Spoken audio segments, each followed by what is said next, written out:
Hey guys and girls, it's Ken here from OK Portugal and welcome to another episode of Portugal Farm Life. Today's the day that we plant our summer crops, so stay tuned, you don't want to miss it. It's a stunning day in Portugal today. It's 35 degrees. We've set up a bit of a braai, which is a South African thing for a barbecue, so we call it a braai.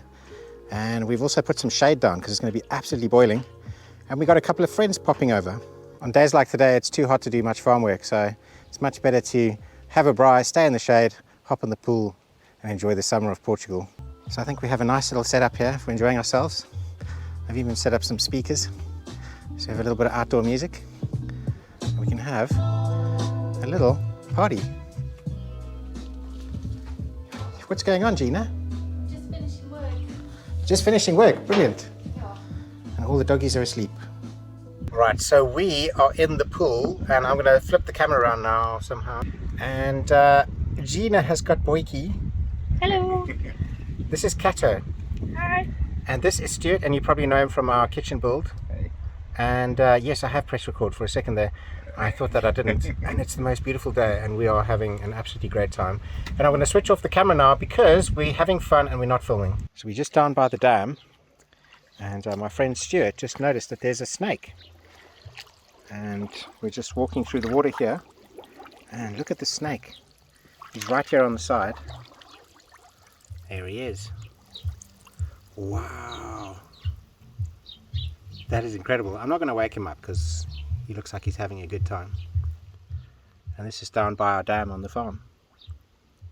So we've had a really nice day, and truth be told, I've had one too many beers, but Joaquim's just phoned me to tell me that he's here and he's going to plant some corn in the bottom field. So check this out.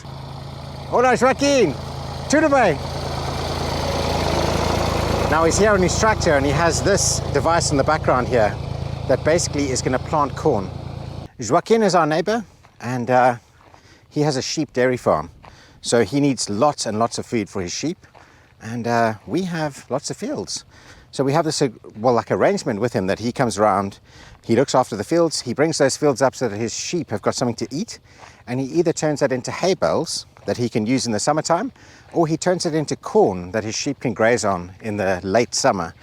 So we have this arrangement where he looks after the fields and in return he gets to feed his sheep. The alternative is I have to look after the fields, which means that I don't have to do all the stuff that he does with the tractors, but I'm going to have to keep them cut so that they're not a fire risk. So I quite like the fact that I don't really have to do any of that stuff. So Joaquim is going to show us this amazing machine. He's turning the wheel, and as he turns the wheel, the corn is coming out. I don't know if it's picking it up there.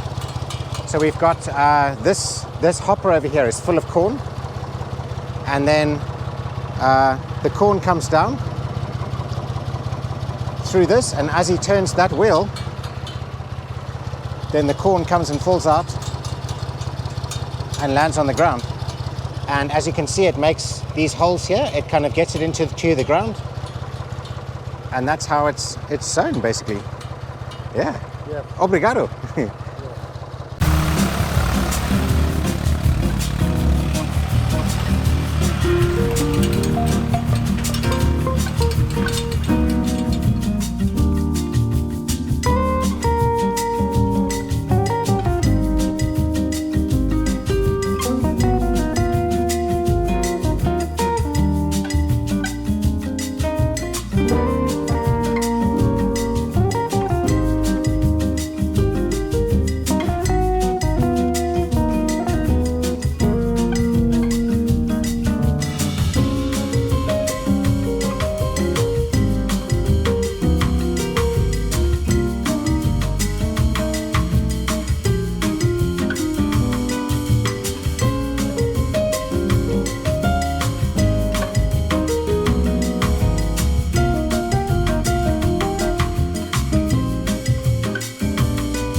So here's my drone, and I'm trying to catch my drone with my hand, and that's what they do to you when you catch them wrong. They get you quite nice. Thank you, drone. Yeah, they got some sharp blades. It's the first time I've been nicked like that. Nice. Good job. I don't recommend putting your finger into the drone blades It's the first time it's ever happened. Usually what I do is I get the drone to come to where I am if I can't land it on the ground because it's all soft. And then I put my hand underneath, grab the chassis, push down on the sticks, and it lands. And this time I had one too many beers. My finger went straight through. And it's not the end of the world. It's all good. And here you can see the ground where it's been over. It's planted it deep in the ground. Probably not that deep, I'm not sure exactly, but there's going to be some kind of depth that it needs to go. In a couple of weeks, I'm going to show you exactly how much it's grown. I'm not going to water it at all. We're about to hit like 40 degrees on Thursday. Today is Wednesday. I think Thursday is going up to like 40 degrees. Today was 35. That's about 104 degrees Fahrenheit. I'm not sure exactly, but I think it's about 104 if you're in America. And we're not watering this. It's going to grow through the summer here. It's amazing. Now, the difference is that if you actually want to grow corn cobs, then you have to water it. If you just want to grow the actual green plant, then you can basically grow it without any water. And Joaquim wants the green plant for his sheep to eat. And we are all finished now. Obrigado, Joaquim. Tudo bem? Tudo bem. So this hand is not good. Yes. Okay. Ciao. Amanhã. Ciao.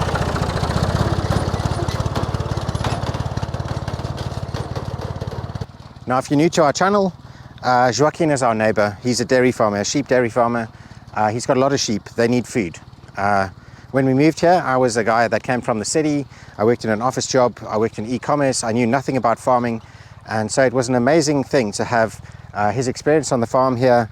He's been helping us. He's been doing amazing stuff for us, as you've seen in our videos. And in return, his sheep get to eat. He's obviously also got fields and things like that, but the more food that he can get for those sheep, the bigger flock he can have, and the more milk he can produce, and the better off he is. So, you know, for me, it's worked out perfectly. Imagine if I had to look after this farm all on my own, I'd just be cutting the grass. The grass would basically get thrown away. You know, not thrown away, but it would just lie on the ground. It wouldn't go to any use. And so, yeah, I'm really happy that we have this really awesome relationship. Obviously, my Portuguese is growing every single day, and we're starting to get to understand each other a lot better. And yeah, I really value Joaquim. He's the most amazing dude.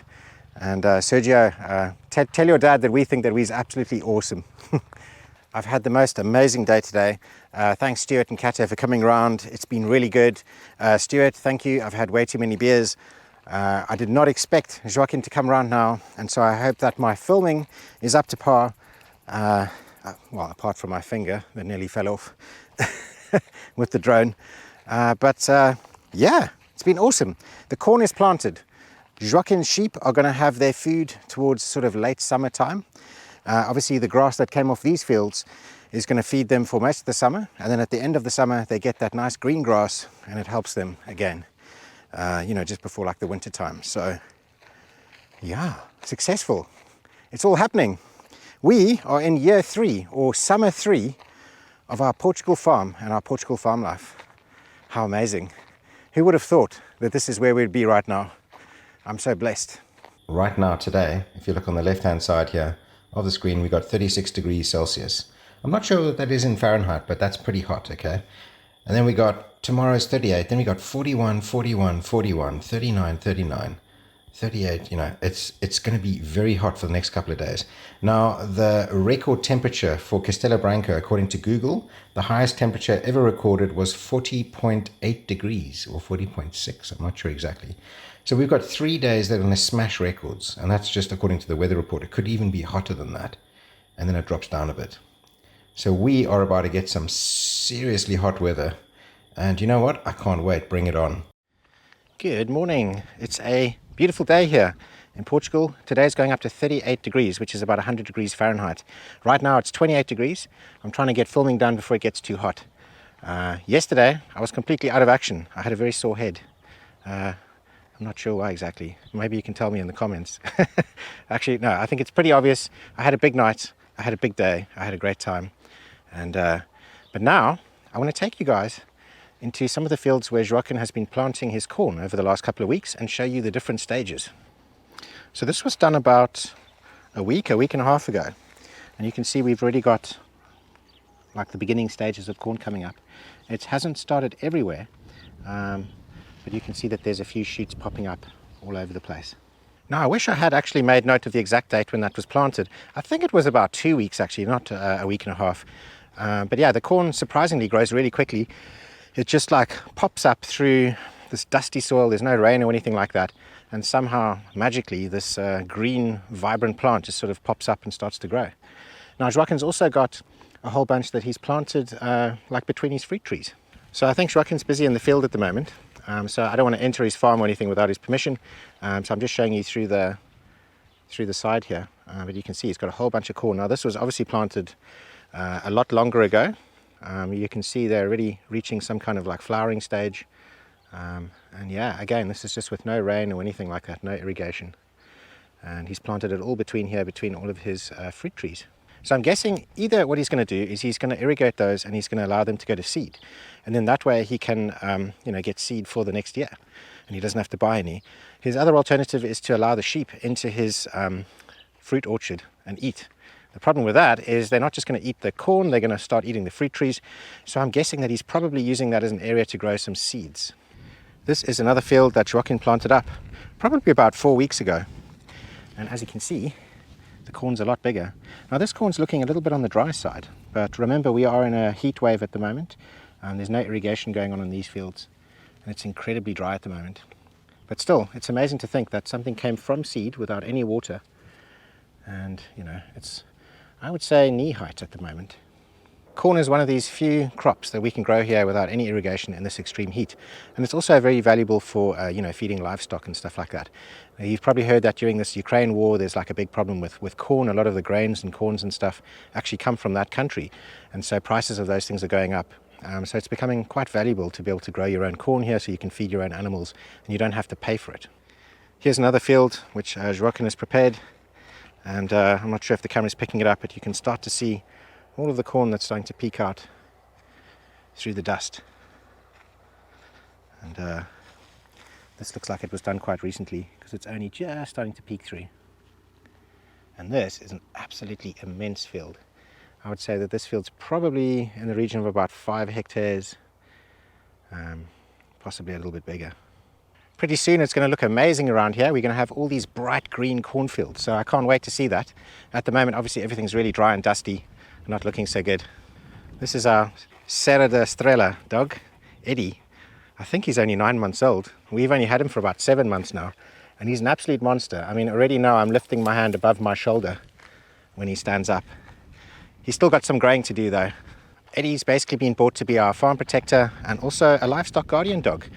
We did have problems with our chickens getting taken before, and so at the moment when our main dog, or our old dog is his name, at the moment while he's getting really old and he can't really walk properly anymore and stuff like that, we needed some new blood on the farm, something that was going to take after and take over the guardian role. And that's what Eddie's for. And he's going to be a lovely doggy. It's really hazy today. There's like smoke in the air because we have a whole bunch of fires. This is the Gardenia Mountains. That direction is north. And in that direction is the big Serra da Estrela mountain range. This is a pretty cool app that you can get on the App Store. It's called fogos.pt. And it basically shows you where all the fires are in Portugal. So this is obviously like the whole country. You can see there's a whole bunch of stuff going on. We are between Castelo Branco and Fundão. So we're kind of in this region here. There's not much going on. This is our big dam, the Mariteca. But if you look a little bit up to the north, this is the Serra da Estrela. There's a big fire over here. 267 firefighters, 83 vehicles. If you click on more information, it shows you a graph. This yellow line here, this is how many firemen there are. This fire started at 2:11 yesterday. So it's been going for almost 24 hours. Yeah, you can see that's a lot of resources going there. And there's a couple of big ones.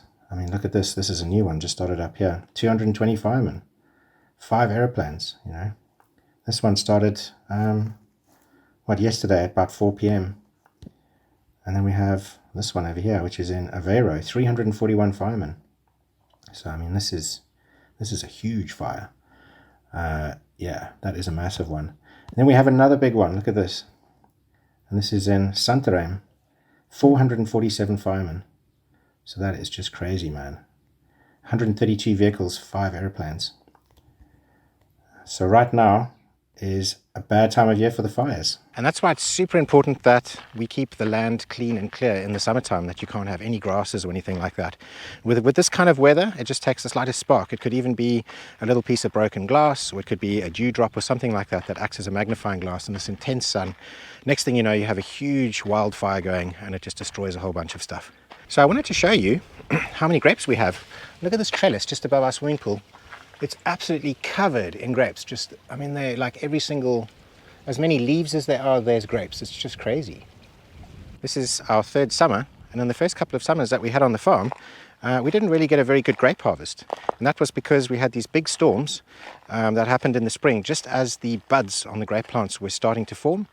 And those little flower buds turn into grapes. And what was happening is we would have one or two massive hailstorms, and those would knock every single one of those buds off, or almost every single one of them, and we'd have a terrible, terrible grape harvest.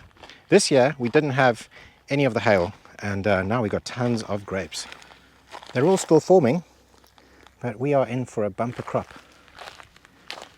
Just almost every single branch is just covered in grapes. So it's looking really good. We don't irrigate these grapes, so even in this really hot weather, there's absolutely no water going down. And one of the reasons for that is because Joaquim usually plows. So he plows in the vineyard, and what that does, especially when you plow close to the plants, is it basically cuts all of the shallow roots up, and it promotes a deeper root growth. And because of that, these plants can survive without watering in the summertime. Now, if we were to start to water them, then what would happen is they'd get used to that, and if we ever stopped that watering schedule, they would die. So, we are trying to keep these grapes here without actually watering them in the summer. It's kind of challenging, really, because obviously the weather's getting hotter and hotter every single year, and at some point it's probably going to end up being a little bit too much. I've heard that a lot of the farmers are actually getting rid of all of these sort of grape varieties that they normally keep here, and they're starting to look out for much more heat resistant varieties and replanting with those. And maybe that's something that we'll look at doing in future. But for now, they're looking pretty good. We're definitely going to have a bumper crop, and this is going to be the year where I need to get some equipment to make my own wine. In most of the previous years, we've put the grapes together with our neighbors and we've all made wine collectively. But I really want to get my own kit, so that not only can I make wine, but I also want to start making some beer. Because as you know, I absolutely love beer. Wouldn't that be amazing? Imagine if I can make all of my own beer, and then at some stage, imagine if I can make all my own steak. And then I'd be the happiest man alive. If you're new to the channel, these are our 3 dogs. We have Masek, which is our original dog that we brought with us from England. Mimosa, who is a Portuguese dog, and she came to us about 18 months ago. And then we have Eddie.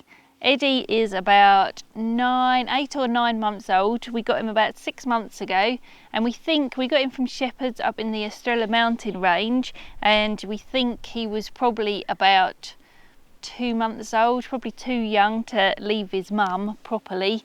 But we had these 2 dogs, so hopefully they gave him a bit of extra love and comfort while he wasn't with his mum. We weren't that prepared for how big he would grow and how quickly. We knew he would grow big, but not so quickly. So like I say, he's about 8 or 9 months old now, and he's huge. He's bigger than the other 2 by a fair way, and he's an ancient breed. He, like I say, comes from the Estrela mountain range, and he's very closely related to the wolf. So he has a few extra characteristics about him. So one of them is that he has an extra dew claw just here, and he has those on obviously both sides of his feet. And that's useful for helping him climb up the rocks and mountains and things. So we did ask the vet here if we needed to have these removed, and in Portugal that's not a done thing for him. If Eddie had been alive years ago, he would have been put in with the flock at a very early age. As a livestock guardian dog, they would have been expected to protect the sheep from wolves and bears that at that time were living up in the mountain range. He also would have had to have worn like a huge spiky collar, and that would have given him some protection when he was looking after his family of sheep.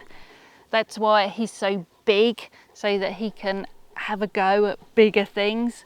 We have been told, or we've looked up, that they are starting to reintroduce wolves up into the mountain range, and I think way up north in Portugal there's also been some sighting as bears.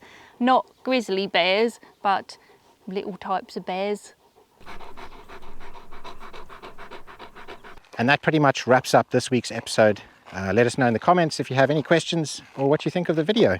Don't forget to hit the like button, the subscribe button, and you can also follow us on Instagram, on Facebook, and also on Patreon. If you join us on Patreon, you can help us to create these videos and get some bonus content and exclusive content and stuff like that. So we'll see you next week, same time, same place, for the next episode of Portugal Farm Life. Ciao.